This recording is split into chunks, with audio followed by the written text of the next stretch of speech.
Okay, so good afternoon, everybody. Welcome to the parallel session, free groups, free monoids, and formal languages. Our first talk is by Jordi Delgado from the University of the Basque Country. We'll give a talk entitled Applications of Stahling's Automata, Old and New. So thank you, Jordi. Please go ahead. Thank you. Yeah, let me start thanking you for inviting me to this session. Especially nice to be here, taking into account my pastimes in Porto.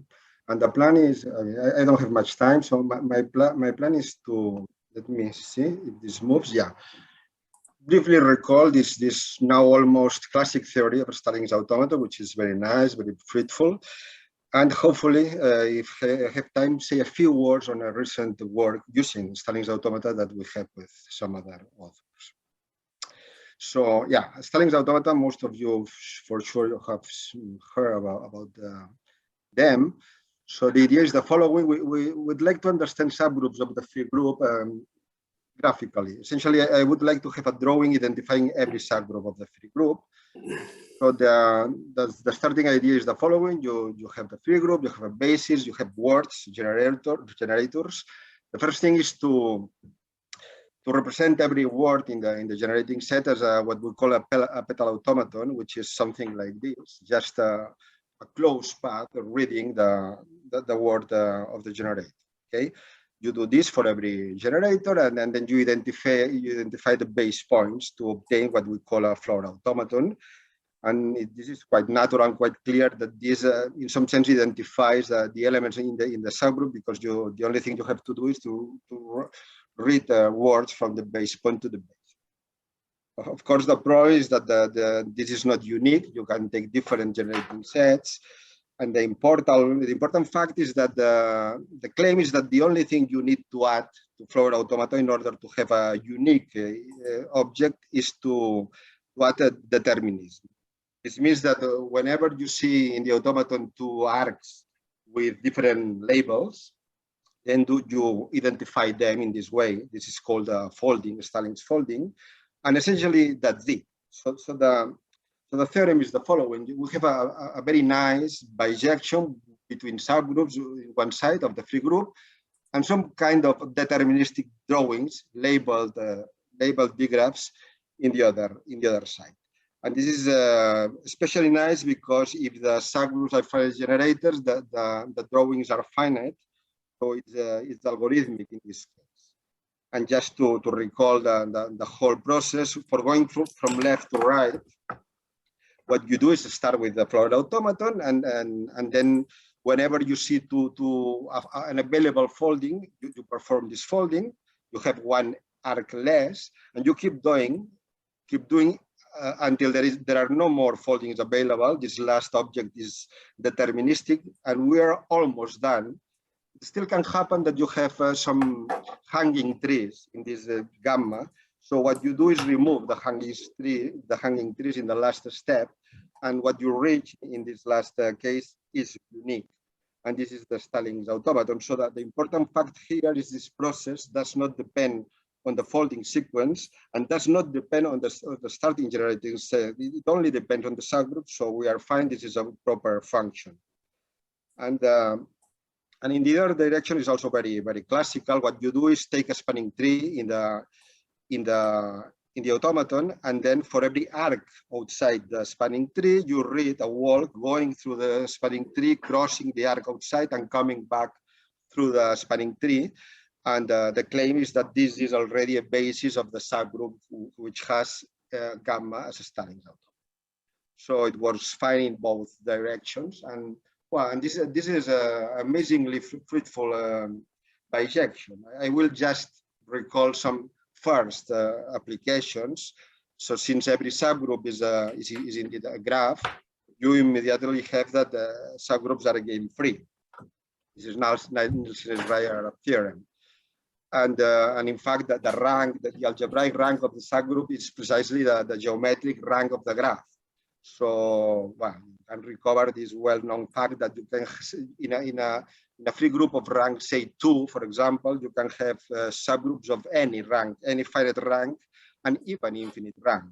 And it's easy to see because you only have to find the correct drawing. For example, this is a classic example, the normal closure of one of the generators in the free group of rank 2. If you draw the Stallings, the floor automaton, and you think for 30 seconds, you realize that the folding object is infinite, is this one here. And this means that the normal closure is not finite generated. And in this way, you can see lots of properties about subgroups of free groups. It's really amazing because it's now more than 40 years and we're still producing results. From the algorithmic point of view, maybe the first natural application is a membership problem. Given a word, I would like to know whether the word belongs or not belongs to the subgroup. And well, this is obvious for the construction that this is if and only if you can read the word as the label of a closed path in the base. But you can also, for example, decide whether a given finite generated subgroup has finite index. This is related to the fact that this Stallings automaton is nothing more than the core of the Ryer-Coset graph. And the finite index corresponds to when Stallings and Ryer are precisely the same. So you don't have these hanging trees, which is very easy to check in the Stallings automaton. And also, a third classic application of Stallings automaton is the computation of intersections. This is especially nice, and I would like to expand a bit on how does it work. So the relevant property is what is called Hauson property. The question is, if you take two finite generated subgroups in the free group and make the intersection, is this intersection going to be necessarily finite generated or not? If this happens, then we say that the group is Hauson. Okay, and this is almost trivial, very direct from the Stallings construction because of this property. The Stallings automaton of the intersection is nothing more than essentially the product. I will explain in a minute what kind of product, but a finite product of two finite things. So it's again finite, and you automatically have this Hauson property. And we will see that not only you can see that the intersection is finite generated, but you can compute it. You can compute the basis for it. Okay. And I have a tiny example of how this works in case some of you are new to this, which I doubt, but still. So let's consider two very easy subgroups in the free group of rank 2. Okay, these ones, and and we are interested in the intersection. Which is the intersection? What is the rank of the intersection? So what we do? Okay, let's build first the Stallings automata of the intersecting subgroups. The first one is like this. We have well, I'm using colors to identify letters. Red means X, blue means Y. So we have this is the flower automaton corresponding to H1. What happens here? Okay, we have this is not deterministic. We will have two arcs with the same label going to the same vertex. So we fold, we identify, we reach this, and we look for extra foldings. As here it's clear that there are no more foldings. So we are done. This is the Stallings automaton of the first one. We do the same for the second, the flower, we identify the blue ones, and we reach the Stallings automaton of the second one. And now, in order to compute the intersection, let's compute this product I was talking about. So the vertices of the product is just the Cartesian product of the vertices. We have this. And now the rule is very easy. I can draw an arc, some color here, if and only if I can see the arc in the corresponding projections. For example, I can draw this one because I have this one here and this one here. And I keep doing. Okay, keep doing. I compute this product, which after rearranging looks like this. And in this case, we don't have a hanging tree, so that's it. We automatically compute the Stallings automaton of the intersection. So the conclusion is that reading words from the base point to the base point, I have a basis for the intersection. The intersection has rank 2, and that's it. Works pretty neatly. This is another very classical application. There are dozens of important applications of properties of free groups. And I would like to spend the last 3-4 minutes. How much time do we have? I would say 5 minutes, 450 seconds. It's okay. It's okay. Of course, I cannot. I could not give all the details, but I would like to talk about a recent work with Alexander Zakharov and Enrique Tura about these notions of relative order and a spectrum. In this case, I will restrict free groups, of course. So yeah. So the main notions are the following: we have a group. This is general. We have a group. We have a subgroup. We have an element. And I call the relative order of the element in the subgroup to the first power of the element that puts that goes inside the subgroup.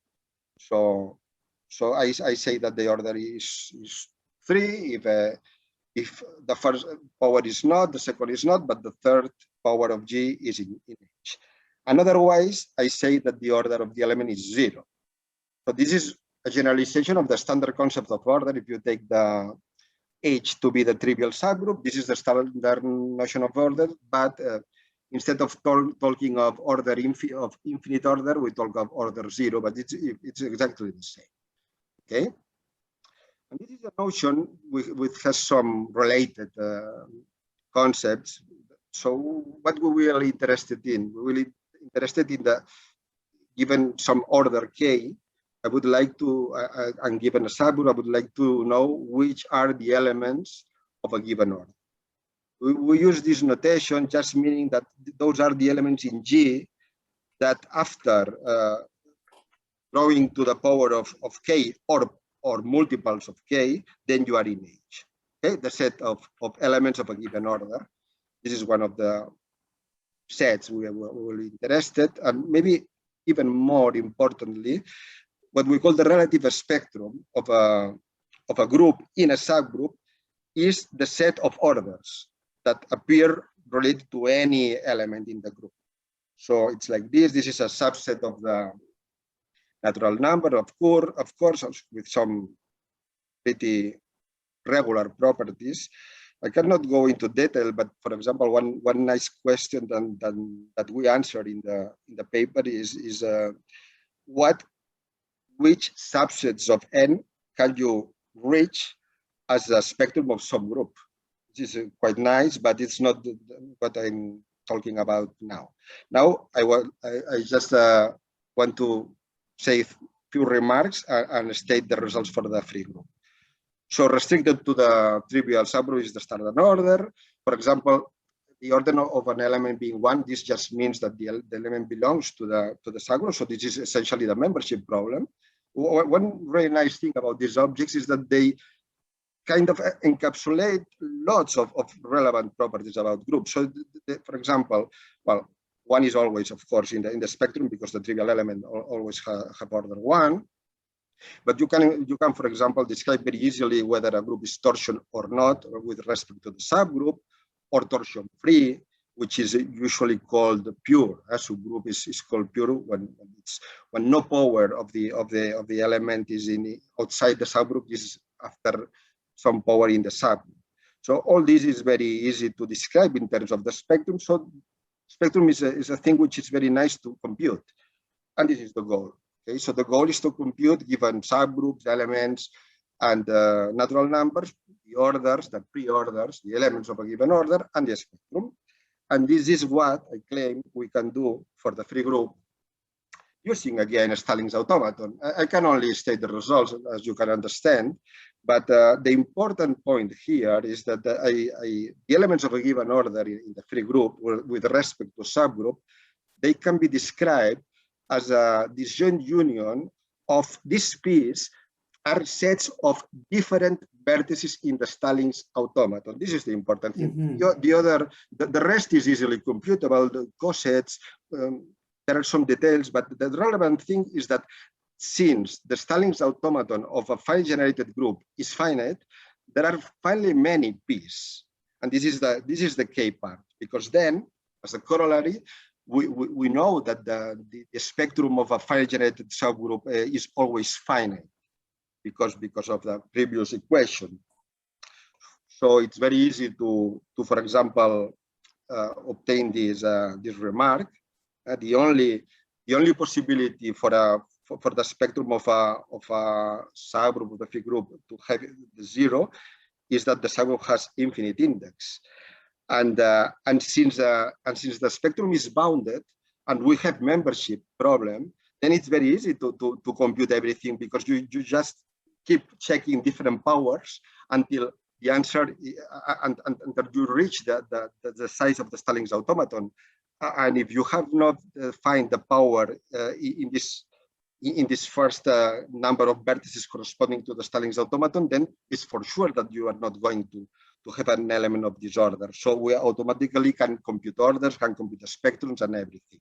Okay, so the final theorem is that all three objects are computable in the realm of free group. We can compute orders of any element, elements of any given order, and the spectrum of any finite generated subgroup in the group is also computable.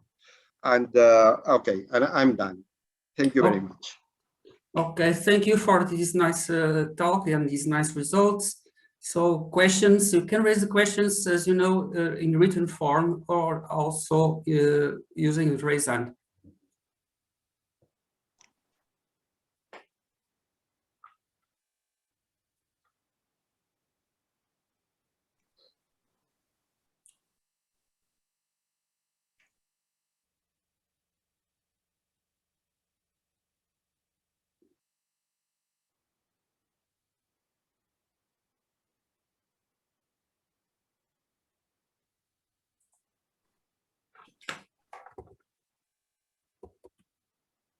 I think there is a question, Herman.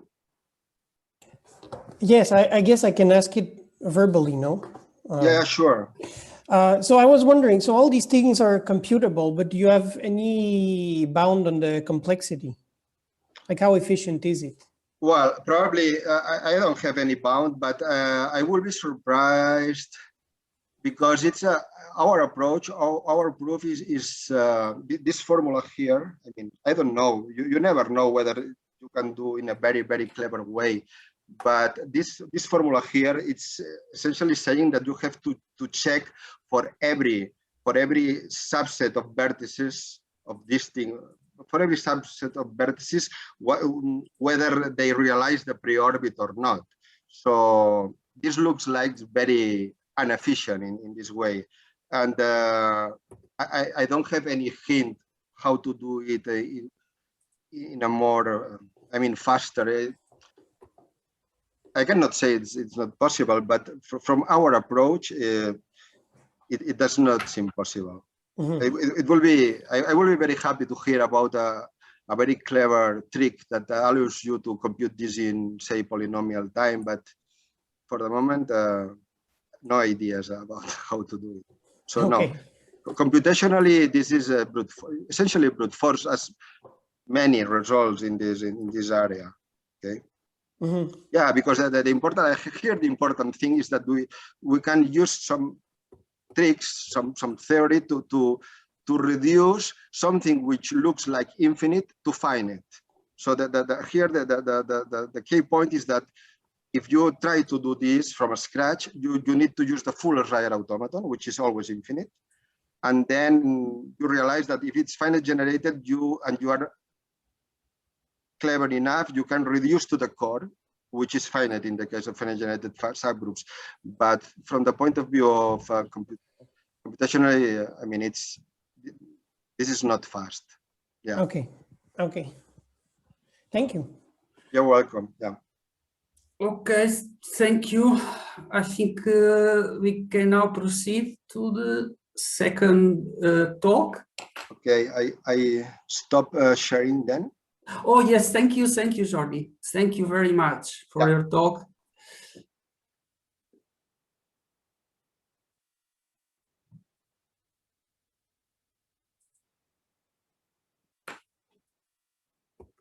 We are not hearing you, Herman. Yeah. You must connect. Yeah. Sorry, I forgot I was muted. Yes, now I will share my screen. So if all goes well, you should see it now in full screen. Yes. Okay, so the second talk is by Herman Goulet from the University of Coimbra and University of Porto, from CMUC and CMUP. He will give a talk entitled Suffix Connected Languages. So you may start, and thank you for being here. Okay, well, first of all, thank you, Alfredo, for the invitation to give a talk in this very nice session. So yes, I'm going to talk about these languages called suffix connected languages. So let me start right away. So we will fix a finite set A, which we will call the alphabet, and we will work in the free monoid over A, so the set of all words over A. And first I need to tell you what is a uniformly recurrent language. So we fix a language by which we just mean a subset of A star. Perhaps here I should have added a non-empty subset, but let's say it's a detail. And to be uniformly recurrent means that we must satisfy for all u in L the three following conditions. So the first one is factoriality. So essentially it just means that if you have a word in your language, then every factor of this word, every smaller subword is also in the language. You want the language to be extendable on both sides. So essentially it means that if you have a word, you can always find longer and longer words that contain the word that you started with.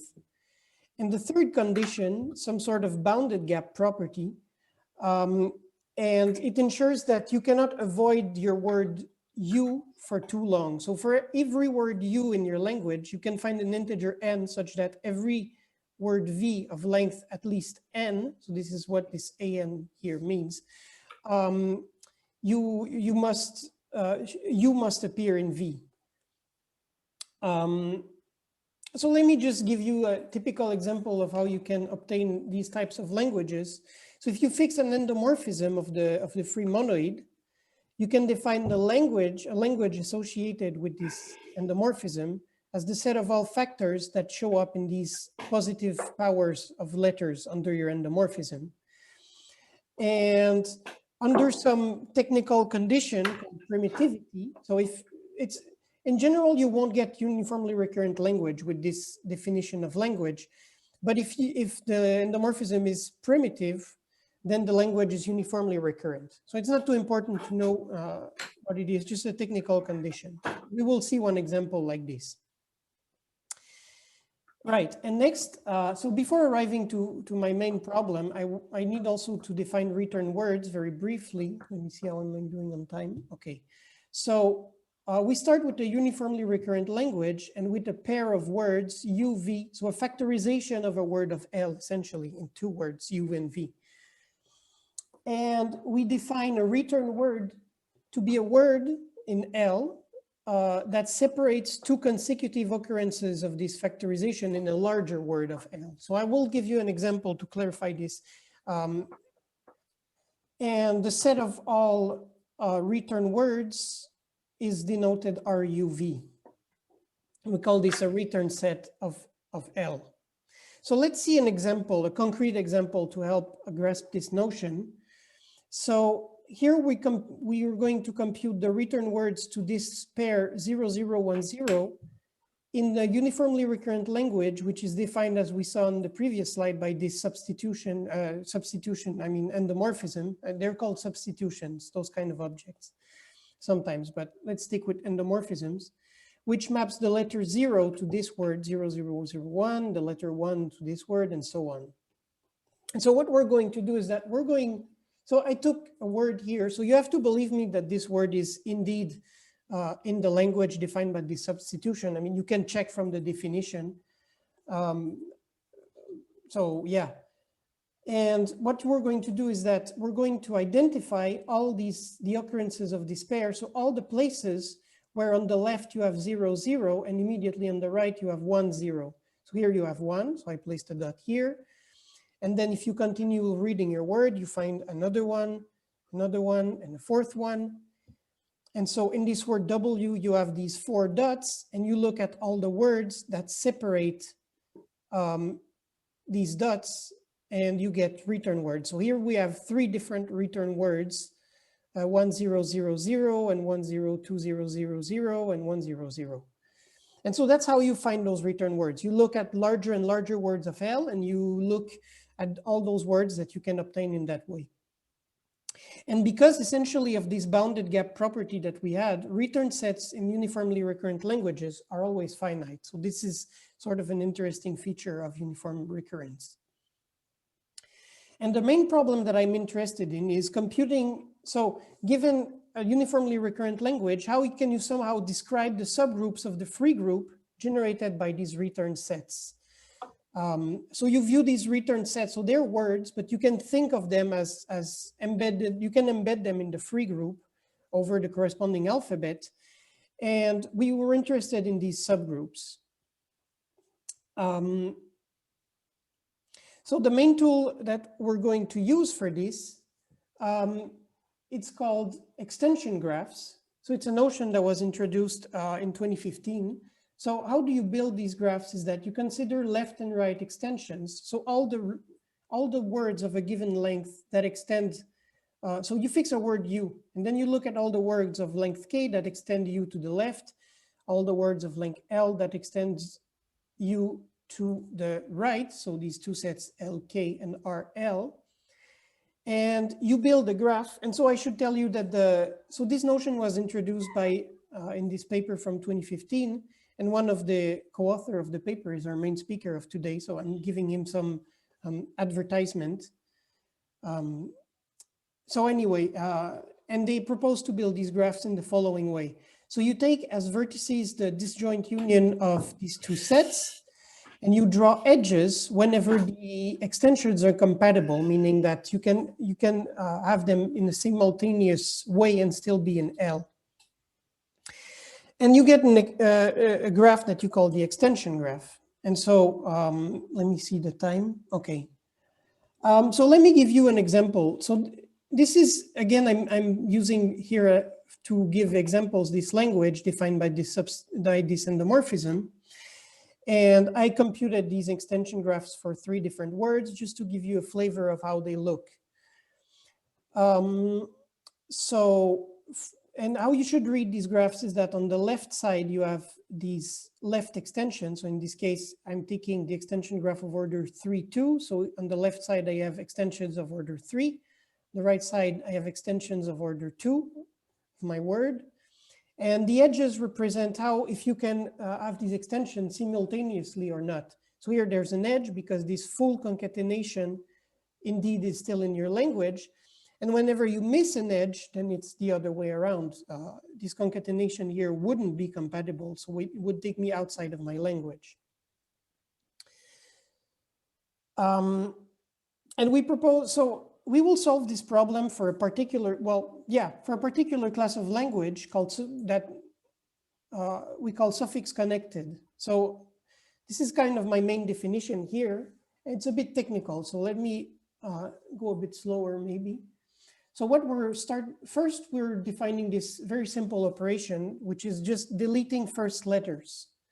So here's an example of how this thing looks like. So I'm taking here the word 0110, and every time I'm applying tail, I'm deleting one more letter until I have no more letters to delete. So this is just a simple notation to help, that is going to be useful.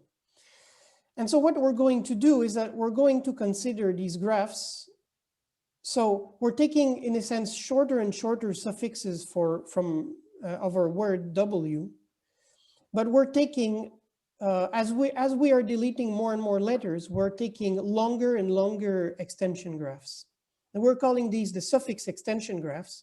And so they're well defined for this parameter D ranging between 1 and the length of the word plus 1.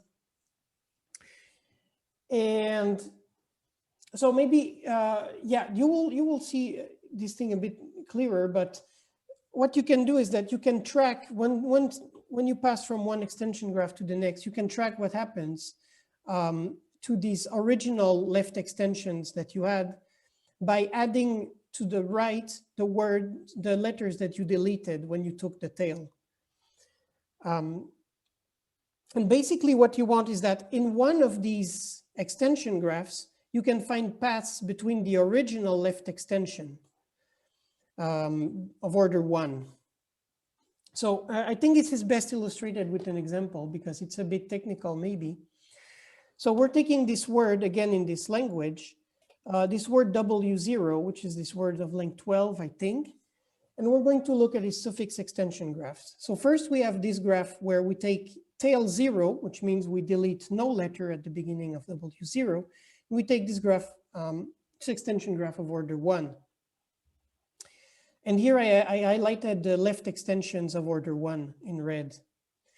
And so then so the second one, we're deleting the first 0 here, and we're putting it on the left of those two extensions. And well, you notice that it looks very much the same. And I mean, this is a feature of this particular word. These larger extension graphs can have new vertices. In fact, we will see them showing up soon. So you can keep on doing that, where we deleted one more letters, but we take the extension graph of higher order. And they're still all disconnected. But then something happens when we take the fourth one. So when we take the fourth one, there's a new vertex that shows up in our extension graph. And as we keep track of these initial extensions, now we see that they're connected via this new vertex. And so this is sort of what you can expect this is really what suffix connectedness means. That eventually, if you go deep enough, you can connect all your left extensions like this. And well, you can show that for this language, you have these kind of behaviors showing up for every word of your language. And it's a very technical and not very pleasant proof. But what you end up having is that actually those kind of pattern will show up for longer and longer sequences. So you will have these disconnected sequences like this and they will get longer and longer. So it gets harder and harder to find these paths. Well, okay, so I hope this clarifies a bit what I meant by suffix connected. And now we finally can connect this to our main problems. So we want to compute the groups generated by return sets. So the main result is that if you have a suffix connected uniformly recurrent language, then all the subgroups are all conjugate to one another. So they look very similar to one another. They cannot vary too much. And you can obtain their rank directly without actually needing to compute them, just by looking on the number of connected components of the empty words. So, oh yeah, I forgot to mention here that in the definition of suffix connectedness, we require, so for a language to be suffix connected, we require only non-empty words to satisfy this property. So I don't think I mentioned it. And so this shows up, the fact that we included the non-empty word shows up in here. And actually, so we saw in the previous talk that the Stallings automaton is a very powerful tool to study subgroups of the free group. And so actually, when we prove this, we get an explicit description of the Stalling automaton. So this allows us to not only know the rank, but actually we can find basis very easily for these subgroups. And this description that we find, actually it only kind of depends on this pair UV. So you can actually compute these subgroups, funnily enough, without having to go through the trouble of computing these RUVs. And yeah, so well, I had some applications to give, but correct me if I'm wrong, but I think I'm out of time. Yeah, you have only some seconds, some 1 minute. Yeah. So maybe let me just remark this second corollary, which was some sort of motivation and comes from this 2015 paper that I already mentioned. So our sort of starting point for this was to try to have a more general version of this result. So you can, so yeah, so that's basically, that was our motivation, was to generalize this result, which is much stronger, but which with stronger requirements. So this requirement, the requirement for this return theorem is that all extension graphs are trees, even for the empty word. All these extension graphs E11, but then you get this very strong conclusion that all the return sets are basis of the free group, the full free group. Yeah, so that was sort of the motivation. And I had some open questions, but I don't have time. So here are my references. And that's it. Thank you for your attention. Okay, thank you. Thank you very much for your talk. Maybe you should disconnect your raise hand. I don't know if that obstructs other people to raise their hands. Your hand. My hand is raised, no? Yes. Oh, yes, I forgot I had done that. I don't know how to unraise hand. I get lower hand, sorry. So now you can pose your questions. Maybe you can show your your problem slides. Yeah, that's a good idea. Okay. So yeah. I don't know. I think I cannot see who raised hands, but I think the production sees it, or you maybe. I don't think I can see it. Not while I share my screen, at least. Yeah.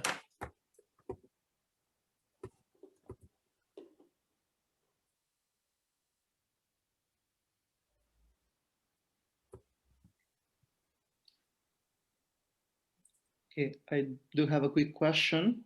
Okay. Come on, you use the hypothesis to be uniformly recurrent. Do you have an example of a suffix a suffix connected language that is recurrent but not uniformly recurrent?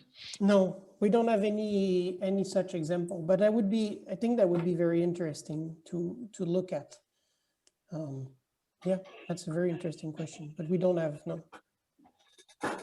I mean, actually, we only have one example of suffix connected. The only example that I know for sure is the one that I've shown, and the problem that we have right now is that it's very difficult to actually prove that you can find, because you need a very detailed knowledge of these higher order extension graphs, and they can get quite messy.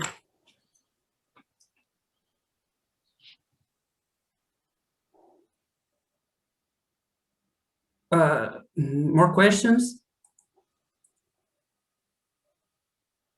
So recurrent, Francesco, recurrent and dendric implies uniformly recurrent. Is that, if I remember? That's true. Yeah, I will actually talk about that in a moment. But oh, I'm sorry. No, it's okay. That's why I was curious about. Okay. Even recurrent and neutral, or am I wrong? No, you're right. You're completely right.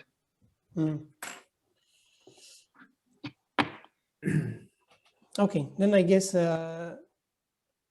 Yeah. Okay. Oh, yeah. I think the time, you still have some 50 seconds for questions, but I think we can gain some time if you maybe stop sharing. Yes. And now, Andre. Okay, I'll try to share my screen. Yes.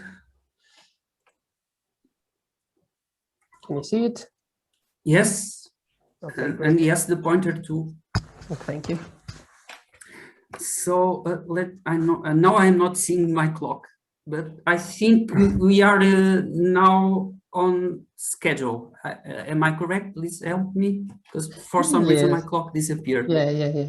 Okay, so maybe well, next talk will be given by André Carvalho from the Center of Mathematics of the University of Porto.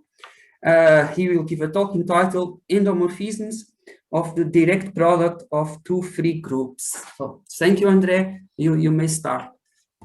Okay. Thank you, everyone, for being here, and especially Alfredo for organizing this nice session. Thank you. I will be talking about endomorphisms of the direct product of two free groups. And well, I should say before I start that, well, since I don't have much time, I will not present proofs or many details, but there is a preprint on archive with the same title as the talk. So for interested, if someone is interested, you can check it there. And I should also say that the free groups we are going to work with are non-abelian. So N and M will be at least 2 because, well, part of this work was done already by Delgado and Ventura for free abelian times free groups, and by myself, the other part for the free abelian times free groups. And so we will only deal with non-abelian free groups. So I'll just give some motivation. Well, the fixed subgroup of an endomorphism has been studied for many classes in the past years. For example, if you have a finitely generated virtually free group and phi is an endomorphism of G, then its fixed subgroup is finitely generated. So the points that are mapped to themselves form a subgroup, and that subgroup is finitely generated. And we have kind of a similar result for hyperbolic groups, but only when phi is bijective.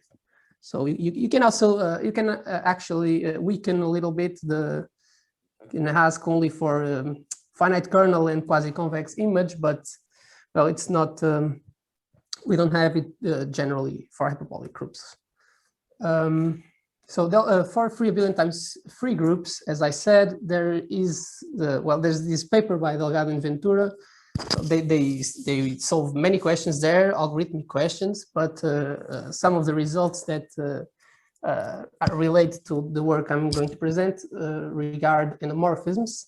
And about that, they classified endomorphisms in 2 different types. And well, they gave necessary and sufficient conditions for the fixed subgroup of such a group to be finitely generated for an endomorphism, and they solved the Whitehead problems for endomorphisms of groups in this class. So we wonder what could happen if we take the direct product of 2 free groups. And we were a bit afraid because these groups can be quite tricky at start. And just to give an example of such a case is this theorem by Mihailova, which says that if you take the product of F2 times F2, then it has a finitely generated subgroup for which it is undecidable if a given element belongs there. So, I mean, this is not has nothing to do directly with endomorphisms, but it shows that the structure of the group can be tricky. But so we started, and well, the first thing is that an endomorphism is obviously defined by the images of the basis. So if you take a basis for Fn and a basis for Fm given by these AIs and these BJs, then an endomorphism is defined by the images of these points. And for it to be well defined, we must have that these Xi's commute with these ZJs and these YI's commute with these WJs, because these guys here commute. But well, 2 elements in the free group, they commute if and only if they're powers of the same word. So we have some kind of structure here. It might be possible to find some structure here. Well, the problem here is that this is not a transitive relation. So if X and Y commute and Y and Z commute, it doesn't mean that X and Z necessarily commute. The problem here is that if Y is 1, then X and Z can be anything, and they will both commute with 1. They don't have to be powers of the same word. So now we consider all the possible cases. So we let X, big X, be the set of these small x's here. Big Y be the set of these YI's, big Z be the set of these ZJs, and so on. And we consider all the possible cases. So the set X is trivial, is the only trivial set. All the sets are non-trivial. Set Y is the only trivial set out of these 4. And we just consider all possible cases. It might look like there are some cases missing, but you can actually consider only these ones, because if you change the order of the factors in the direct product, you will fall into one of these 7 cases. So we have some kind of classification of these endomorphisms in 7 types, which is more complex than the free abelian times free, but that's normal. I'll just give some examples. So we will denote by this lambda I the endomorphisms given by this, which it just counts the number of AIs in a word. So it counts the number of the letter AI in a word. and tau will be the endomorphism that does the same, but for the other free group. And for example, a type 1 endomorphism where X, Y, Z, and W are non-trivial, then it means that all of these are powers of the word U, and all of these are also powers of the same word. And they have some exponent pi. These are powers of the same word V, and these also. So there are these exponents pi, qi, rj, and sj, such that the endomorphism is defined by this. And well, we can compute the image of two elements, X and Y. You just you count the number, the exponent pi as some weight which is related to the number of AIs in X. So believe that this is it's a simple formula to get. So we have actually a formula to the image of a point by this endomorphism. Well, for type 3, it's kind of the same thing, but now Y is trivial, so this is 1, and these W's can be anything. And so, well, for the first component, you will have kind of the same thing, but for the second component, it's just something that only depends on the second component, because the first component always maps to 1. And so we say that it's the image for some endomorphism of Fm. Now it's an endomorphism of a free group that is defined by mapping Bj to the Wj's. And so we have all these formulas for all the other types, of course. And so now we can work with this. When we try to get a result for all endomorphisms or all automorphisms, we can assume it has one of these forms. So, for example, we can get a corollary that says that if n is not m, so the ranks of the free groups are different, then the automorphism subgroup, the group, is the direct product of the automorphism groups of the free groups. And if n is equal to m, then it is a normal subgroup of index 2. So it is the automorphism group is a semi-direct product of this direct product with the subgroup generated by an order 2 element. And so also the automorphism group is finitely presented. Well, the question of whether fixed phi is finitely generated turned out to be harder than it would look like after getting the formulas. Well, if it is of type 1, 2, 4, 5, 6, or 7, we know it is finitely generated. If it is type 3, it's a bit more complicated. We know that if this is not 1, then it is finitely generated. And if this is 1, it might not be finitely generated. So there is a counterexample, but we don't have really necessary and sufficient conditions for fixed phi to be finitely generated. But we know that in most of the cases it is, and it's not always. And so, well, we were able to prove that, well, this is more complex, but the language of reduced words of elements in the fixed subgroup is context-free. So if it was rational, it would be finitely generated. But, well, we prove that it's not rational, but it's not, it's the second best thing in some way. But we don't have really the necessary and sufficient conditions. And for periodic points, we get kind of the same result.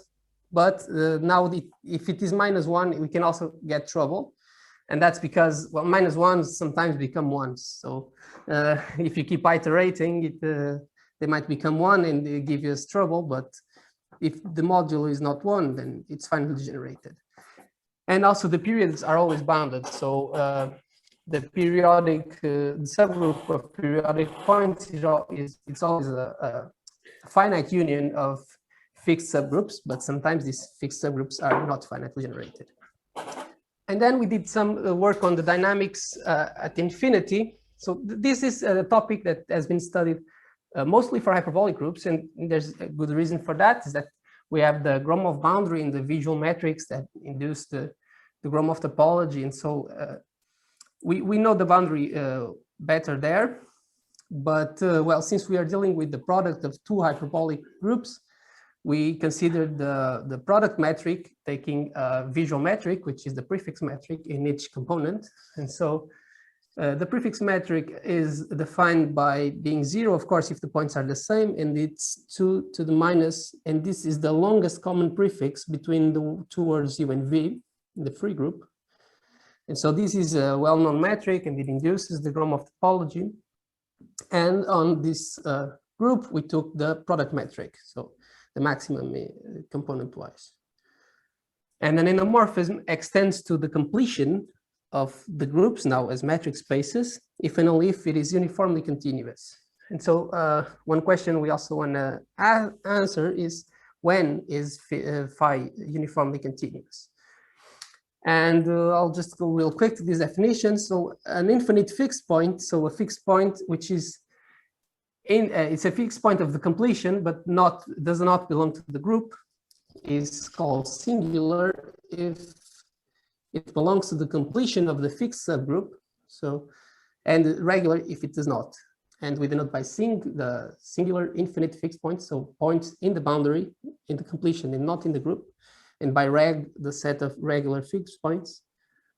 And well, these are dynamical definitions. A point is an attractor if you have a boundary, not a boundary, a neighborhood of the point such that every point there goes to the fixed, the infinite fixed point if you keep applying phi. So you have an infinite fixed point if there is some neighborhood such that every point there, if you keep iterating through phi, you're gonna tend to the initial fixed point, then it is an attractor.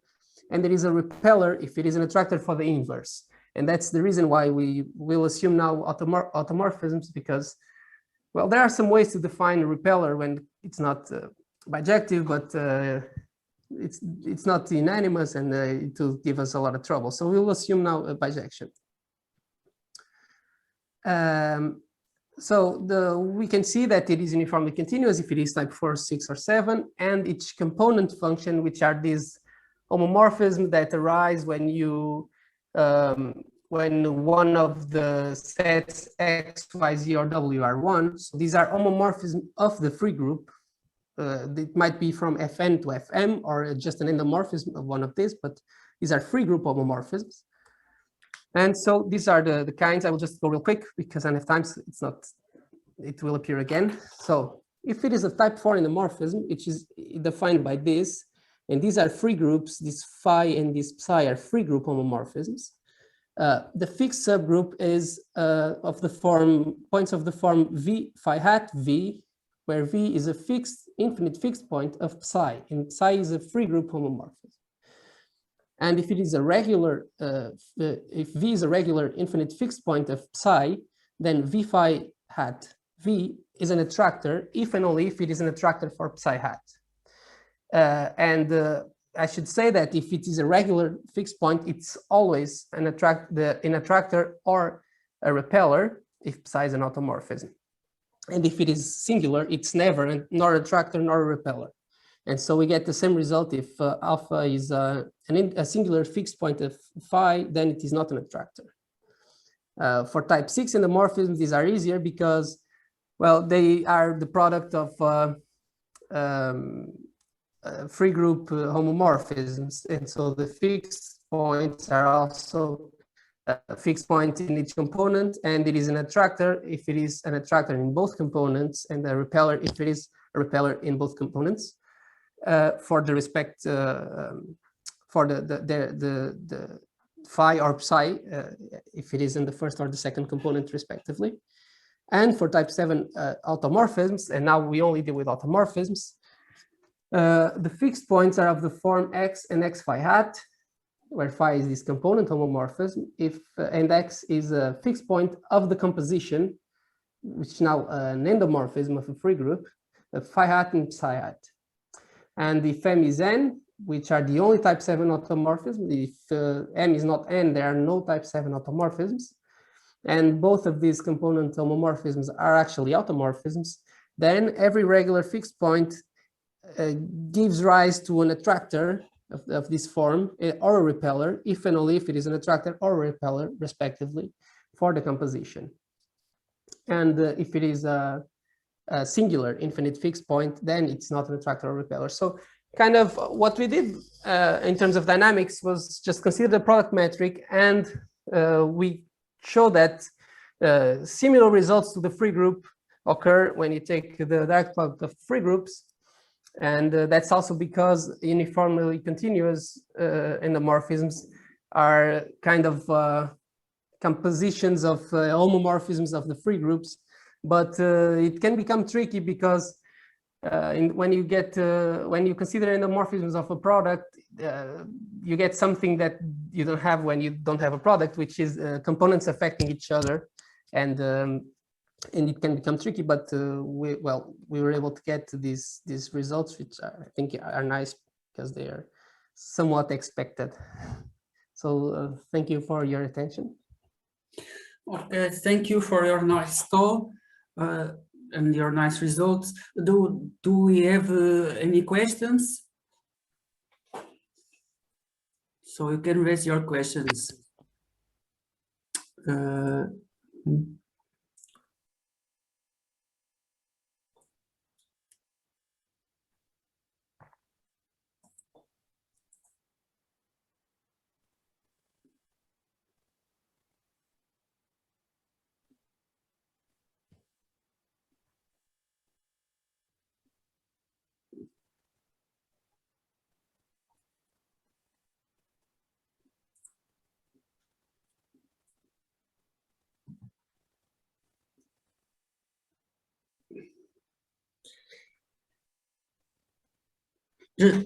Just one.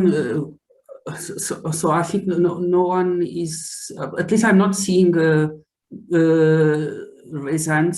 Well, I have one question. So you say that there are examples specifically in the class 3 of endomorphisms, where the set of a group of fixed points are not is not finitely generated. Yeah. But you also have examples in that same classes where they are finitely generated, or yeah. So yes, it's not that the case that all type 3 are finitely generated. So the type 3 case was trickier, and we actually used a result by Anisimov and Seifert that says that if the subgroup is, if the language of the words is rational, then the subgroup is finitely generated. If and only if the language is rational, the subgroup is finitely generated.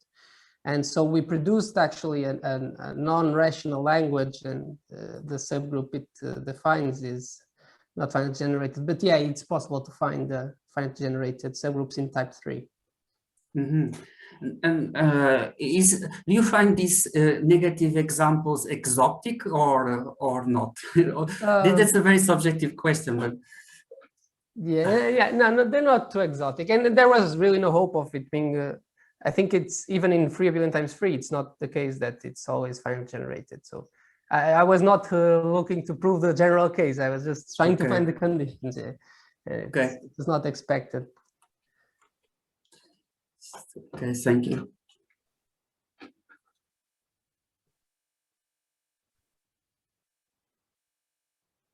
So should I stop sharing?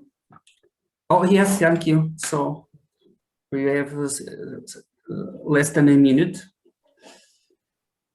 So thank you for your talk, Andre. Oh, thank you. And now you may share if you wish, Francesco.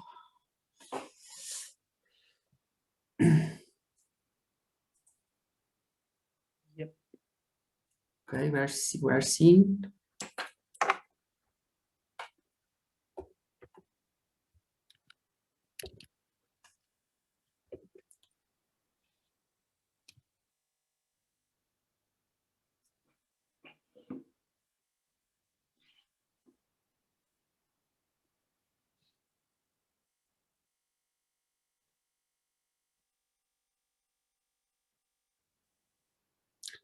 Okay, it's 4 p.m. precisely 4 p.m. So we may now proceed for our last talk, where our main speaker will give his communication. The main speaker is Francesco Dolce from the Czech Technical University in Prague. He will give a talk entitled Dendritic Languages and the Finite Index Basis Property. So thank you. Thank you, Francesco. You may proceed. Thank you, Alfredo, for the invitation and for this very nice encuentro nacional. Yes, I will talk about dynamic languages. I guess that not all of you, not everyone in the audience know what this, even the word dendritic language means. I mean, now after Haman's talks, you should have an idea, but I will try to introduce them more in detail slowly, and also how they are related to some algebraic problems, free group problem, because that's the title of the session. First of all, some motivation. Well, I like to start giving a motivation coming from combinatorics on words. And one, maybe the most important example, at least for my experience, of an infinite word is the Fibonacci word. So what is the Fibonacci word? I guess that every one of you heard the name Fibonacci. You probably associate with the Fibonacci sequence, counting the number, the number of rabbits, or somehow related to the number of petals in a flower. But actually, something this related, is strictly related to Fibonacci sequence. I don't know if you can see the cursor of the mouse, but this is the picture of Leonardo Yes, we can. Fibonacci. So something related to this guy is the Fibonacci sequence. The Fibonacci sequence is probably the most studied sequence, or the most studied infinite words and combinatorics in words, and can be constructed as a fixed, well, different millions of ways, but very possible is as a fixed point of a morphism, endomorphism substitution, the way that Hermann taught before. So the idea is that we have this substitution sending a letter A to AB and B to A, and then we apply the substitution over and over. So first we start with A, then when we apply the substitution once, we have AB, then we apply the substitution to AB and we obtain AB, A, then we apply the substitution a third time, we obtain AB, A, AB, and so on and so forth. And you can notice that actually every time we obtain a prefix of the following iteration. So the final result, the limit, as we call, is a fixed point because it stays the same. And this is this infinite word here. Now, as I said, this is the classical example. So we actually know a lot about Fibonacci word. And Fibonacci word is one example, probably again, even in this case, the most canonical example of what's called a Sturmian word. And if you consider the set of its factors or its language, again, I'm using Hermann's notation before. So the language, okay, in this case, when I talk about language of a word, I consider the set of all factors of a word. This is the classical example of a Sturmian language. So what is a Sturmian language? A language is, again, you can think about it as the factors of a word. It can be defined without word, but let's use the word just to make it easier. Is a language of so is a subset of the free monoid. This A star is the free monoid. That is factorial. That is bi-extendable, so I can always, whenever I have a word, I can always add something on the left or something on the right to obtain a new word.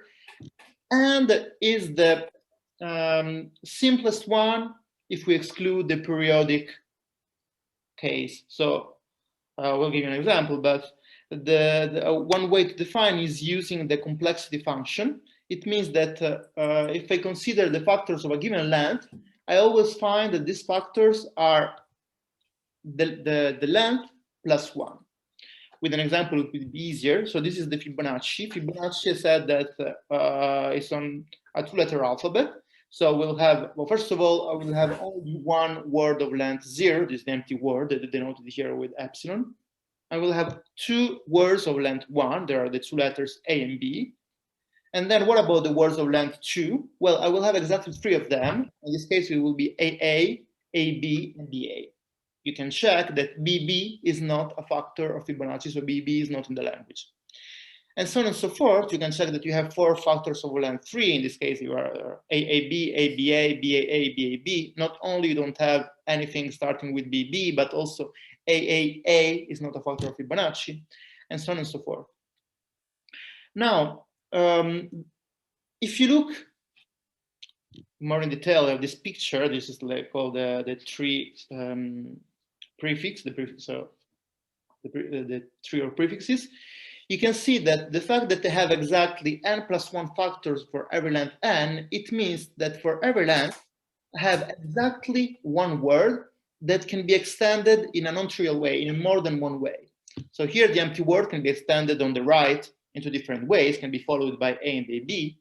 If I consider the word of length 1A, I can add on the right I have two different options, either AA or AB. But for B, I don't have any option except A. And in general, if you pick any length, for instance, let's say length 4, you see that all words of length 4 except AABA, they can be extended only with one possible letter, while AABA is the only factor that can be extended to the right with two different letters. And we say that this factor is right special. This is going to be important in the future. So as I said before, we know essentially almost everything about Fibonacci, and literature is full of papers with properties of Fibonacci, with properties of Sturmian languages, Sturmian words more generally. But we ask ourselves a question. What if instead of considering the Fibonacci sequence, the Fibonacci word by itself, we consider the Fibonacci clustered by factors of length 2? So here, instead of having A, B, A, A, B, A, and so on, I consider first AB, then AA, then BA, BB, and so on and so forth. Mm-hmm. So what can we say about this sequence?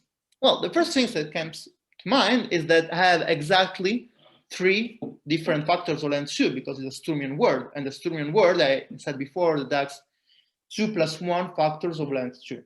In this case are exactly AA, AB, and BA. So what I can do is rename them. We'll see how to do properly in a mathematical formal version later, but let's say that I give 3 different names. Instead of AA, I consider U. Instead of AB, I consider V. Instead of BA, I consider W. And I obtain a new word that now is no more in a binary alphabet, but I have 3 different letters, U, V, and W. And it's a different word than the one we had before. What can we say about this word? Well, the first thing that I just said, it is not more on a binary alphabet, it's on a ternary alphabet. So this word is not a Sturmian word, and the language is not a Sturmian language, so it's something different. But can we study it? Can we find some property? Now, everyone that knows about Sturmian words, they know that you can generalize Sturmian words, Sturmian languages in a lot of different ways. And maybe the classical way is considering sequences Episturmian languages. This was done by 2 people, essentially, Gérard-Rosy and Pierre Arnaud. And that's why we call the Arnaud-Rosy words Arnaud-Rosy languages. These are, you can consider them as a generalization of Sturmian on a generic alphabet with an arbitrary number of letters. We say that the language is Arnaud-Rosy if, as the Sturmian language is factorial, that means that we have all the factors for, if you have a word and we have all these factors, then you have this weird condition, this close on the reversal. That means that you have a word read from left to right, then you can have the same word left from right to left. The complexity, the factor complexity is, this formula is very similar to the one we saw before. It's not n+1. N+1 you can read if you want as 2 - 1 times n+1. But it's cardinality of the alphabet -1 n+1. That means that, of course, when we have a binary alphabet, we find the same formula as before. But for a ternary alphabet, in this case, will be not 1 times n+1, but 2 n+1. And moreover, for each length, we have exactly 1 right special factor. Now, let's just focus on this condition here. If we go back to the Sturmian, the definition of Sturmian languages, having exactly one special factor for every length and having complexity n+1 is equivalent. because it's easy to check with the classical result by Hellman and Morse that this is exactly the same thing. But when you have more than 2 letters, then you can have some weirder things when you have the cardinality is 2n plus 1, but you have more than 1 special factors. So for an ROZ, we want that each length you have exactly 1 special factor. And a similar example to Fibonacci is given by the Fibonacci, that again we can define as a fixed point of a morphism. I don't want to give you much details, but if you want, they're on the slides. Is the fixed point of a morphism that really looks like the Fibonacci we saw the Fibonacci we saw before, but is on 3 letters. Go A to AB, B to BC, and C to A. And as you can see, the factor complexity is exactly 2n plus 1. So we have 3 letters and 3 minus 1 times n plus 1 factors for every length n. And for every length, you have exactly 1 factor that is right special. And being right special, it means that I can extend to the right with all the letters of the alphabet. For instance, here, BA, I can extend to the right with A, with B and BC. So I have BAA, BAB, and BAC. While, for instance, I don't know, BAB is always followed by A. Okay, so it's a good candidate. Is the 2-coded Fibonacci, so the words that we obtained before, is an ROZ word, and it is the language of the 2-coded Fibonacci and ROZ language? Well, if we study the prefixes, at least the first one, we notice that actually the factor of complexity is the one that we are looking for. So we have exactly 2n plus 1 factors for every length n. So maybe yes. But if we look proper, we see that we don't have the unique right special factor for every length, because except for the case of the empty word, for all the other cases, for all the other lengths, we have 2 right special factors. For instance, here we have 2 letters that are right special. There are V and W. So no, it's not an ROZ, it's something different. But what? What can we say about that? If it's not an ROZ, what else? The second idea that came to mind is actually related to another branch of mathematics called symbolic dynamics. And more in particular, it's related to the class of dynamical systems that is called interval exchange transformation. So what is an interval exchange transformation? Okay, here is the definition, the formal definition, but I will show you with an example, it's easier. An interval exchange transformation is a transformation of an interval, let's say 0, 1, that is piecewise linear. Essentially, we consider 2 different partitions of the interval, 0, 1, and these 2 partitions, they kind of go pairs in pairs. That means that they share the same length. And then we permute these intervals in order to obtain a dynamical system. So, for instance, let's consider this interval exchange here. We have these 2 partitions. So we have the pre-image on the top and the image on the bottom. If I start from a point here at the very beginning, at the, like, let's say 1/4 of the blue interval, whenever I apply a transformation, I fall at the almost end of the green interval. If I start with a point here at the 3/4 of the red interval, then I fall again in the red interval, but a little before. If we start with a point here at the beginning of the green interval, applying transformation, I arrive at the point at the end of the red interval. And if, for instance, in this example, I start in a point of this magenta interval, then I don't move. In this case, the transformation in this sub-interval here is just the identity permutation, the identity map. Now, not all interval exchanges are the same. Some are more interesting than others. In particular, 2 classes of very interesting interval exchanges are given by the minimal and the regular one. A minimal exchange transformation, or interval exchange transformation, is an exchange transformation such that, okay, this is the definition, but essentially I can start from a point and arrive close enough to any other point after a certain number of transformation steps. or if you want, if you like, prefer the symbolic terminology, the orbit is closed in the interval. On the other hand, we say that an interval exchange transformation is regular if the orbit of the separation points are this circle here that separates the interval from one side to the other, and here we have to take a convention. And let's suppose that our convention is that we consider close to the left and to the right, but the convention. If the orbit of these points, they are infinite, and there are disjoints between themselves, well, not all the separation points, but the first one, I will see why in a moment, then we say that the interval exchange is regular. Now, something that is not completely trivial, but that Michael Keane proved in the 70s, is that actually the second condition that only concerns a finite number of points is actually stronger and implies the minimality. That means that if we start with a point that is regular, then it's also minimal. Well, the opposite is not true, and it's quite easy to find, the converse is not true. It's quite easy to find a counterexample, because if you consider this interval exchange here, if this is minimal, you can check, or you can just trust me. But if I start from this separation point, this red point, already after one step, I fall in this green point.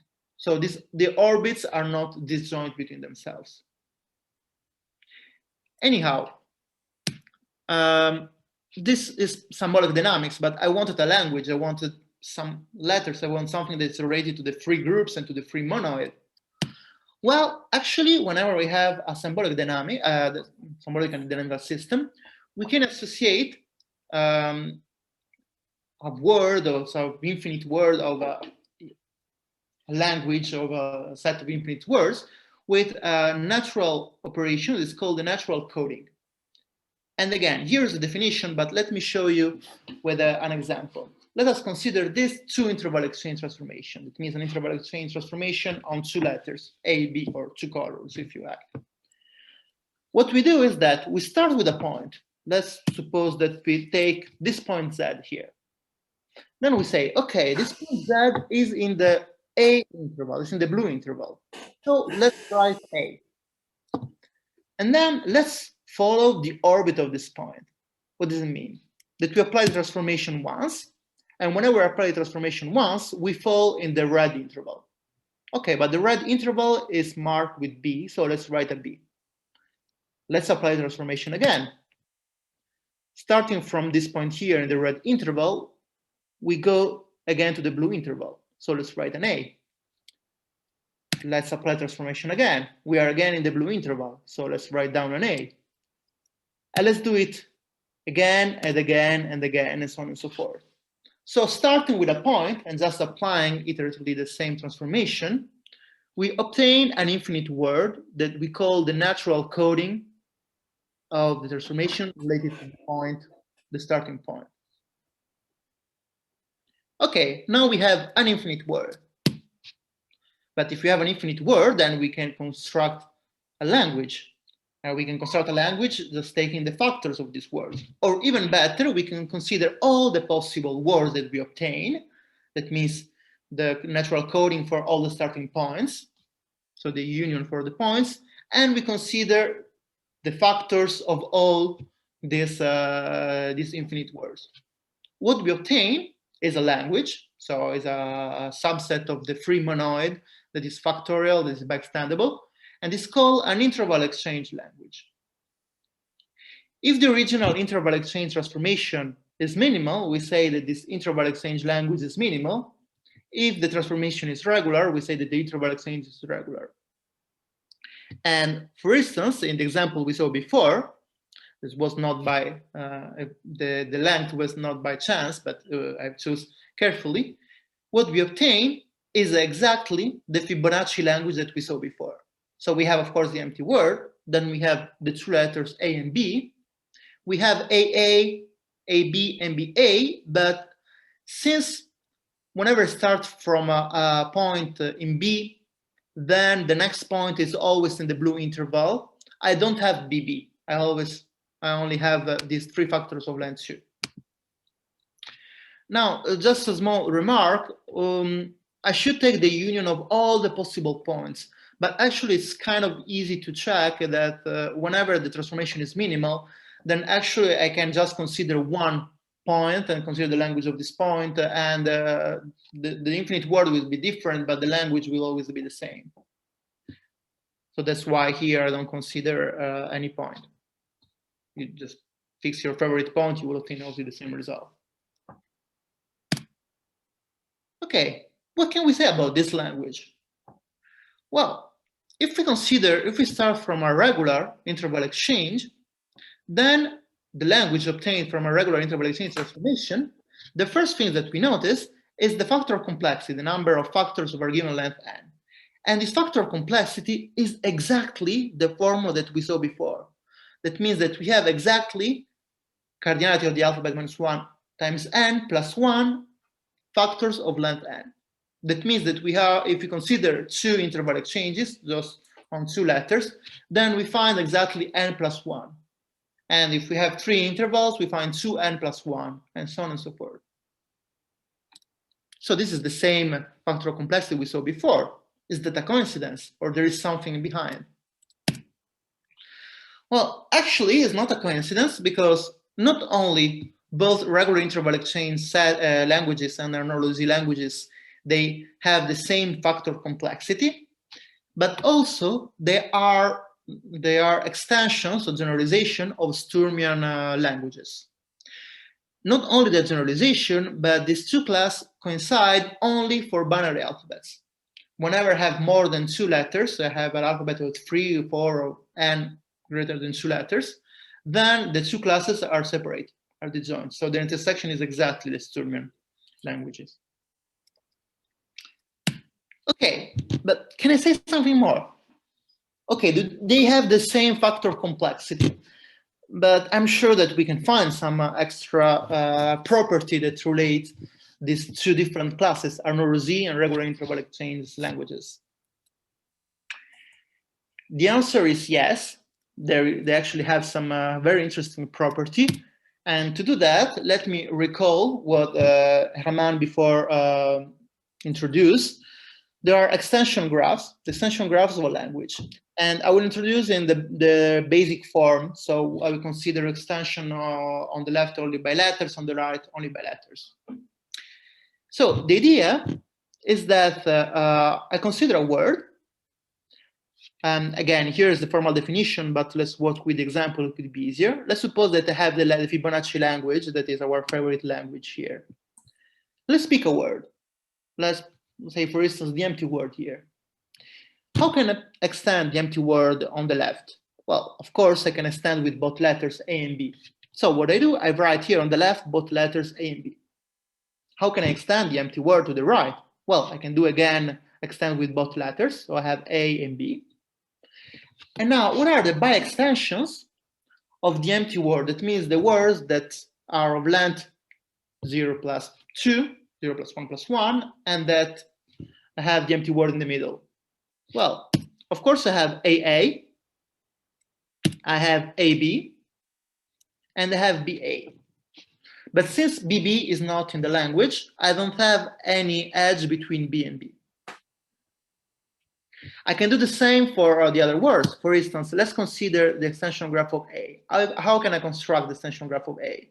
Well, A, we saw before, that is the right extendable, the right spatial. That means it can be extended both with A and B. So I write A and B on the right. But you can actually check that I can extend A on the left also with A and B. So I have both vertices A and B on the left. And what about the by-extensions? Well, the edges are given by the words of length 3, having A in the middle. And these are AAB. So I have here AAB, BAA, and BAB. Since AAA is not a word in the language, I don't have any edge between the left A and the right A. And similarly, the extension graph of B is given by, well, in this case, the unique word of length 3 having B in the middle. And this one is ABA, because B is always preceded and followed by A. What I can do now that I have these graphs is also to associate a quantity that we call the multiplicity of a word with respect to the language. And the multiplicity, now, if you are familiar with graph theory, you probably recognize this quantity here. This quantity, this multiplicity, is just essentially the number of edges minus the number of vertices plus 1. For instance, here for the extension graph of A, I have 3 edges, 4 vertices, 2 on the left, 2 on the right. So 3 minus 2 plus 1 is equal to 0. But actually, if you compute the multiplicity of the empty graph, the extension graph of for the empty word or for B, you always find 0. And this is not a coincidence, because if you look proper at these 3 graphs, you will see that they have a very peculiar shape. They are actually 3. In the sense they are connected, there is just one connected component, and they are acyclic, there is no cycle. So that's what we call a tree in graph theory.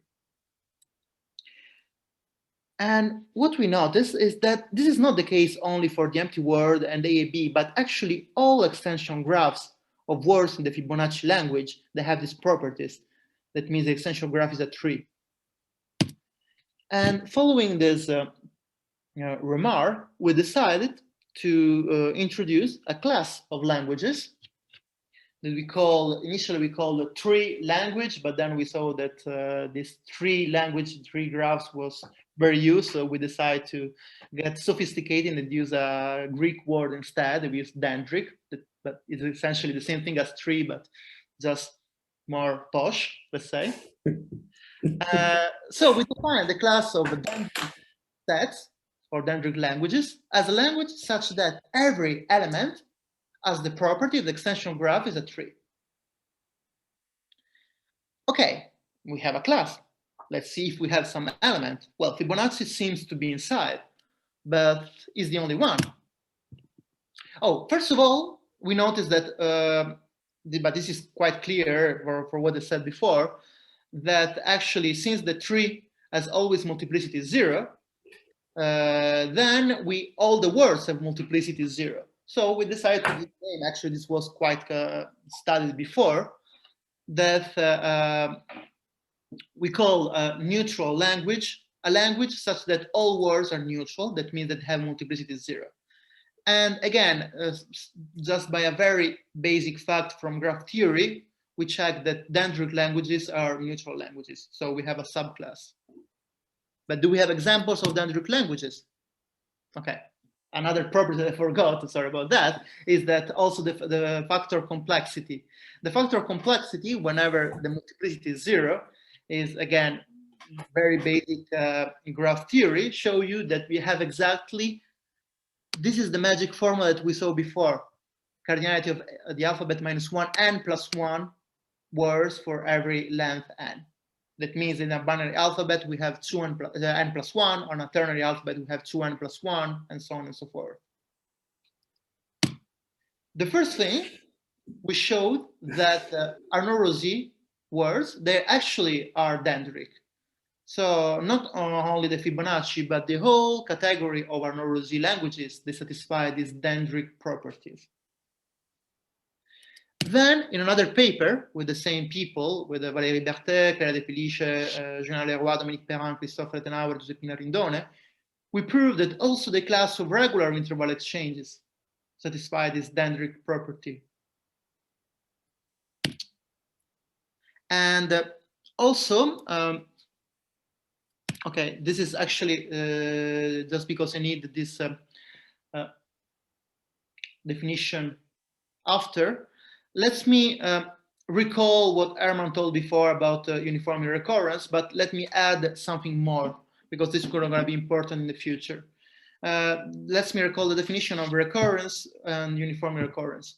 So we say that the language is recurrent if essentially I have a sort of transitivity, if you like the symbolic dynamics terminology. That means that whenever I have 2 words, U and V, I can always find a bigger word in the language that starts with U and that ends with V.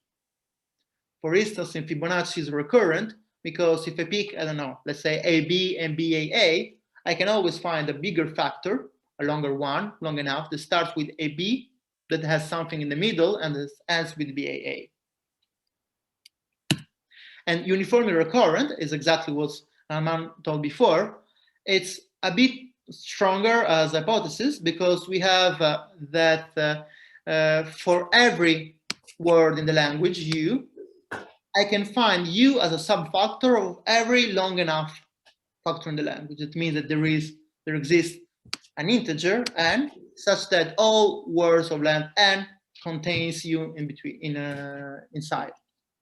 For instance, let's say here AB, you can check that no matter the factor of length 4 you pick, you will always find AB as an internal factor. I don't know, here BAAB, you have AB at the end. AABA, you have AB in the middle, and so on and so forth. Our non-Rosie languages and interval exchange languages are uniformly recurrent. And actually, from the name, you could probably guess, whenever you have a language that is uniformly recurrent, then is recurrent as well. While the opposite, in general, is not true. You can find recurrent languages that are not uniformly recurrent.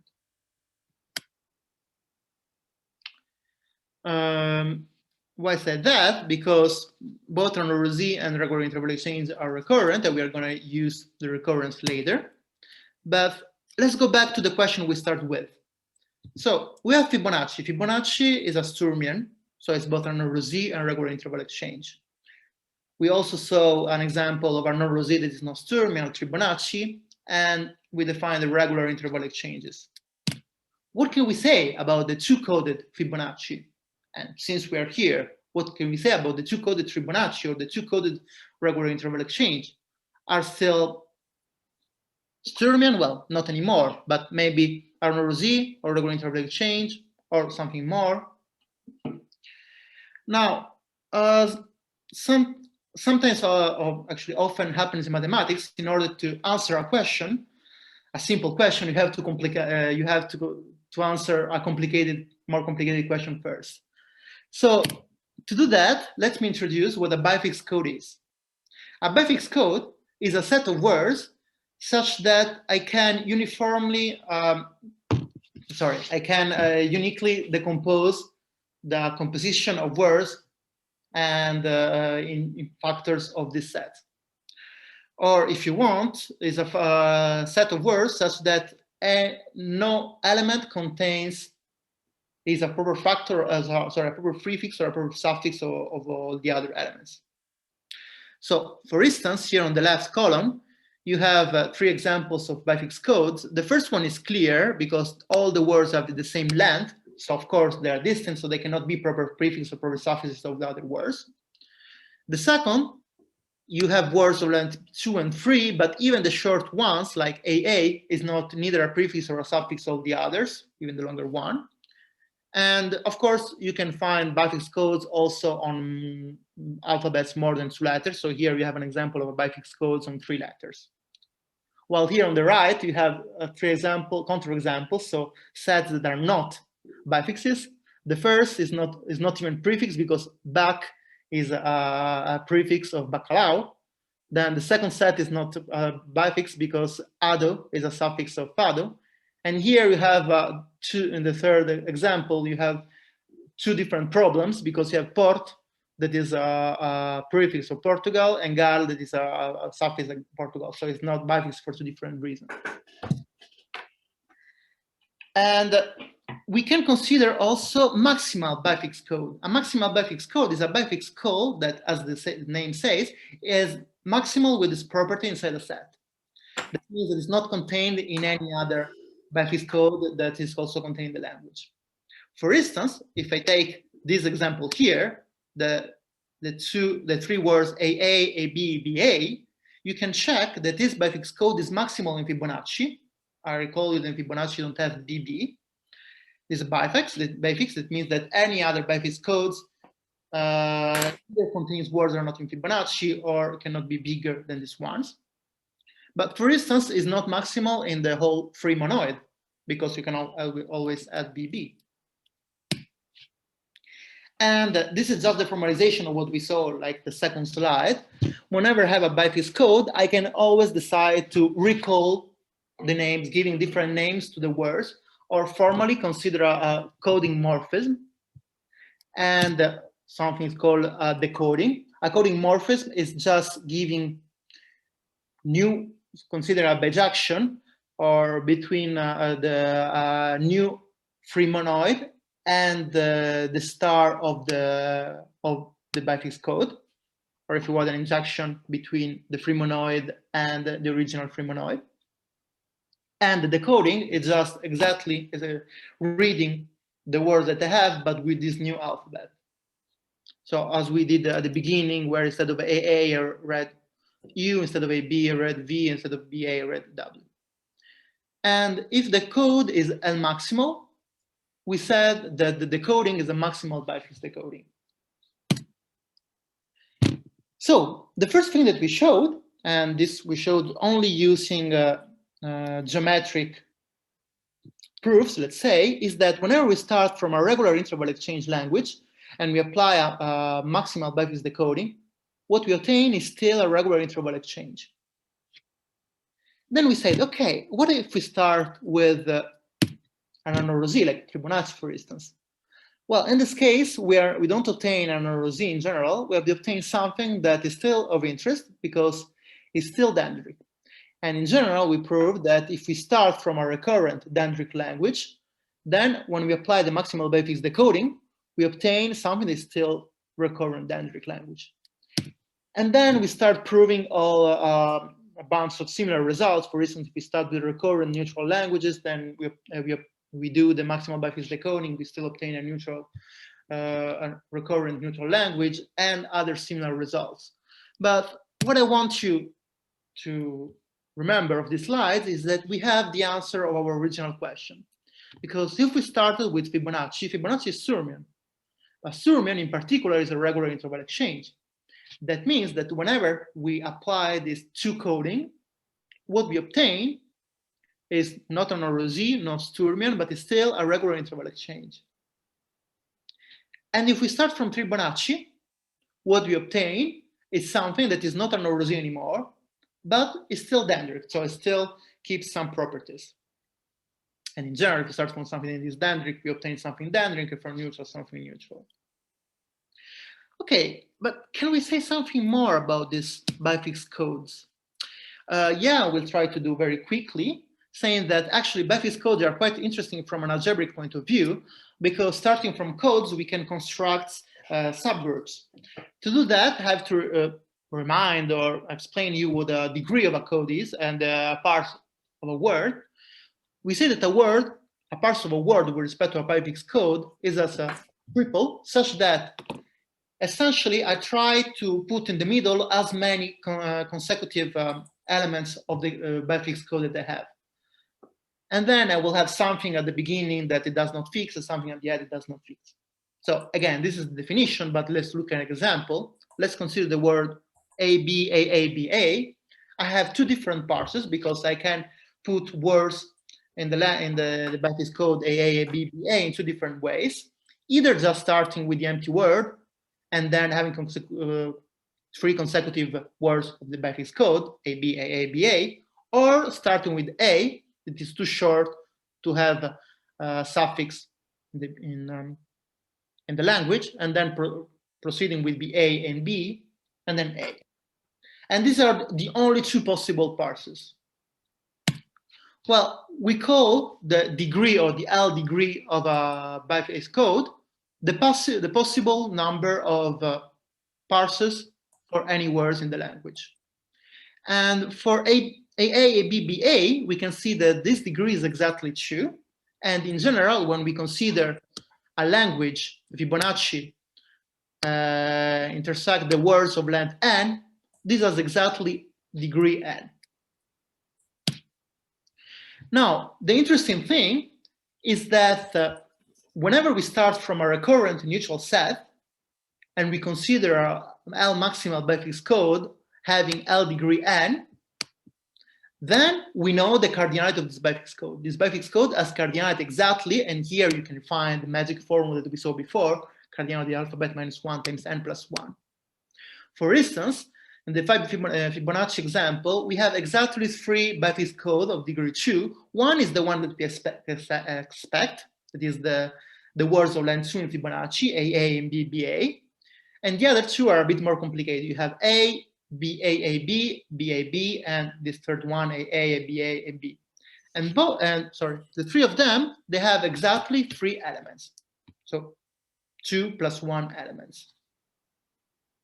Okay, this is the cardinality, but what can we say about first of all, okay, some important thing is that we also have a kind of opposite direction, in the sense that we start with a uniformly recurrent language. Then if every L maximal Backflix code of degree n has exactly this cardinality, this magic number of elements, then the original language is neutral. So it's not exactly an if and only if, because we need the uniformly recurrence as a plus hypothesis. But what can we say about this language, about this Backflix code? Well, this Backflix code, not only we know the cardinality, in this case as degree 2, so it has 2 + 1, 3 elements, but we also know this is a basis of a free group. Which free group? Well, it's a free group of order 2. Why? Because actually in this case is a basis of all the words of multiple length 2. I already have AA, I have AB, I have BA. I can have BB using this multiplication BA inverse of AA, AB. So I can obtain all the words of length multiple than 2 in the free group.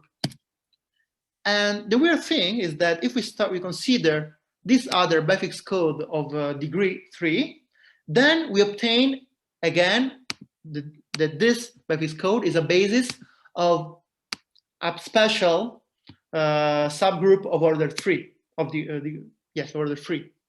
And in this case is again all multiples of length 3 of the free group. You can check that you can find all the other words of length 3 missing here. And also, if we start from another Backflix code of degree 2 that is different, what we can check is that the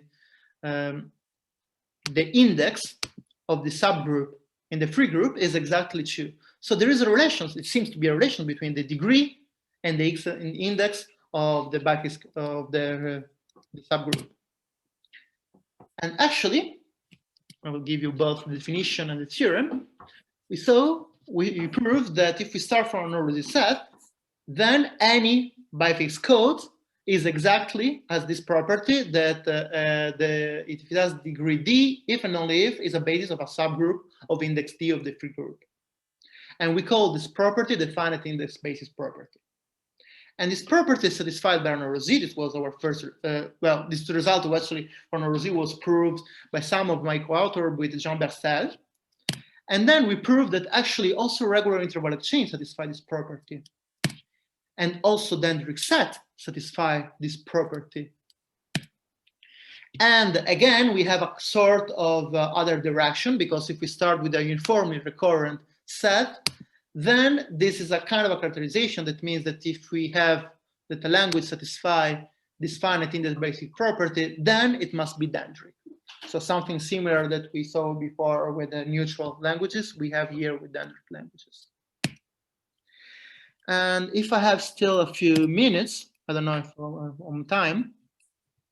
Well, I think if you go fast enough, it's okay. You are exceeding already a little time, but I think we have less pressure now. Okay. Okay, I will try anyhow to be quite quick on that, also because this is actually what Arman discussed before. So the notation is slightly different, but you can recognize the return words that we saw in the second talk.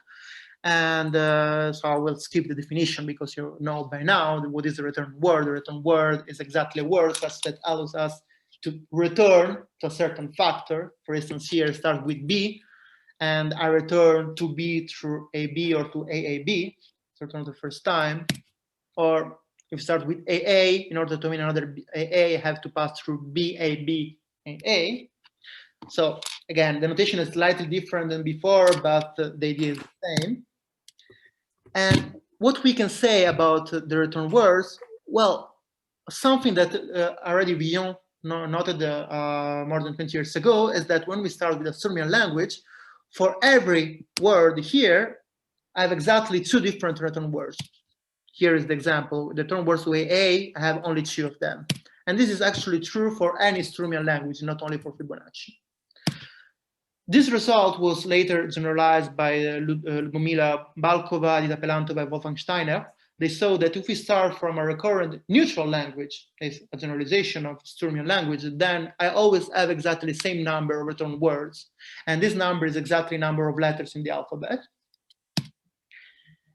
And this is why I asked before the question to Herman about recurrence and uniformly recurrence, because uniformly recurrence implies recurrence, but the opposites in general are not true.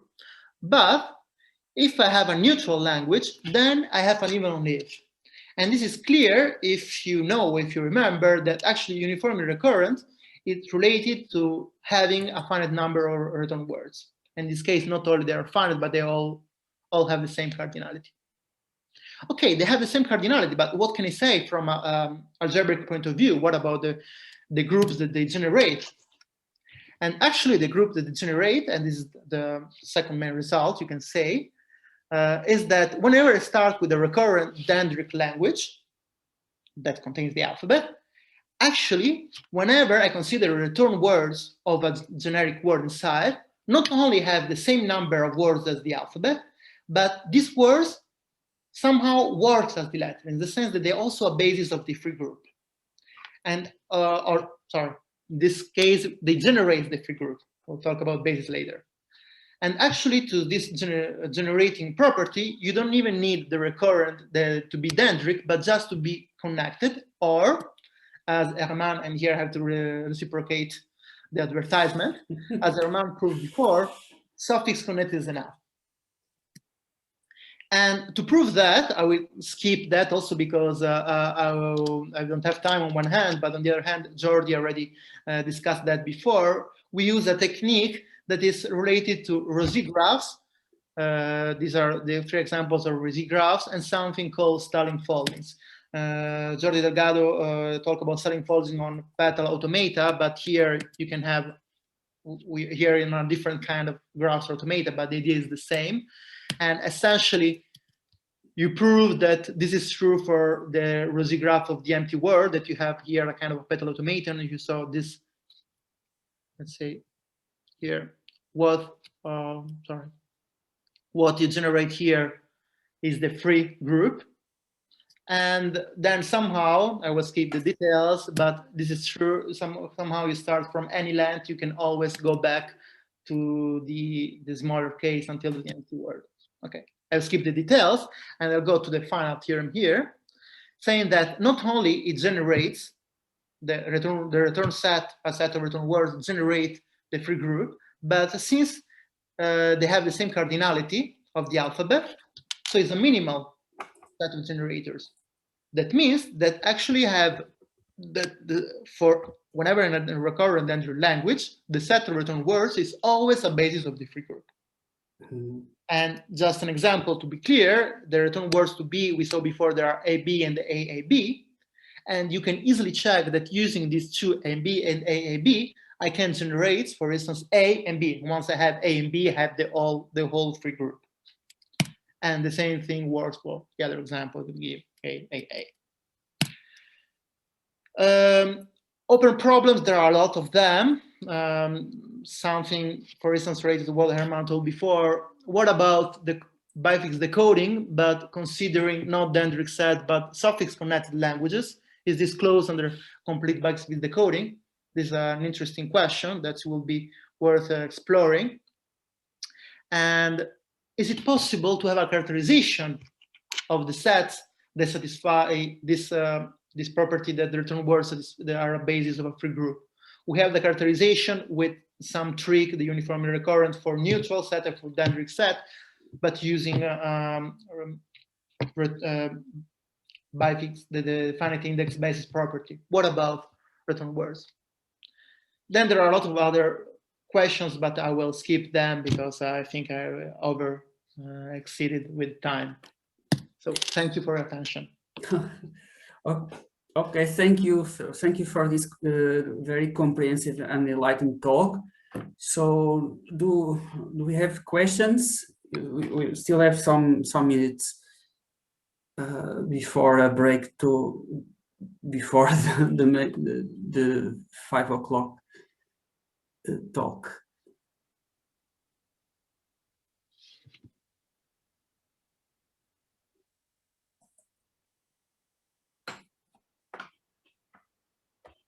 Let me see.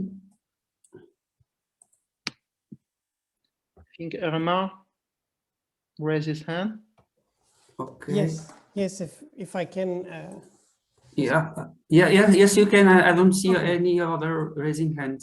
So yeah, I'm curious about this. So you mentioned that for neutral languages, the cardinality of the return sets is constant, well, recurrent neutral languages. And well, it's easy to find example where it's not the case. So for instance, I know that in the 2-amorphs, for the language defined by the 2-amorph substitution, you have cardinality, I think it's 4 and 3. Yeah, it's a bit more complicated, but yeah. But do you have any idea of, because there still seems to be, I don't know if you looked at these specific examples or at examples like this, but there still seems to be some relation between cardinality of return sets and extension graphs. Do you have any idea of how you could generalize these type of things for outside the neutral case?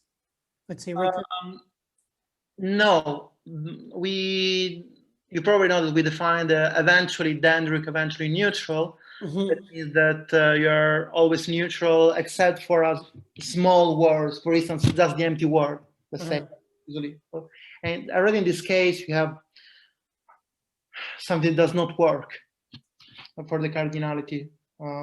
So it's not a trivial question. It's a very interesting one, and I don't know how to generalize or how to find a general formula for larger classes. Even for the classes you defined, I'm not sure if it's possible, if you have to define some extra parameter in the suffix method in order to see how many different words there are. Yeah, I don't know. I know that, for instance, in the example that I had in my slides, you can show that I think that the cardinality of the return sets depends only on whether the extension graph of order 1 is connected or disconnected, it seems. Well, if it is connected, then it's then it has cardinality 4, and if it's no, the other way. If it's connected, it has cardinality 3, and it's a basis of the subgroup it generates. And if it's disconnected, then that's cardinality 4 +1. Okay. Yeah. So it's probably, I mean, in this case, because if I'm, at least in the example you showed, you have that the languages is always connected, but for the empty word, maybe. At least for the the extension graph that they defined, right? Yeah. Yeah, so in this case, it makes sense that it's kind of related to the number of connected components. There is actually a paper that we published, me and Dominique Perrin, a few years ago, of we call it 3 set. There was that not dendric set, it was 3 set at the time of characteristic something. There was essentially, it's everywhere connected, actually it's everywhere neutral, but for the empty word. The empty word, we have more connected components. And we saw that the number of return words depends of the number of connected components. So if you have 2 connected components for the empty word, then you have the cardinality of the alphabet plus, well, you have 1 extra connected, you have 2, so it's 2 minus 1. 1. But in general, if it's not only the empty word, but something else, I don't know. That's another interesting question. Okay, thank you. Okay, so, well, unfortunately, time is running out. So, having no more questions, let's thank again Francesco. I thank you, Francesco, in the name of all the attendees, and let's thank all all the speakers. So thank you for being here. Thank you for your talks, and see you next time. I hope you continue to enjoy this encounter. So bye. Bye. Bye.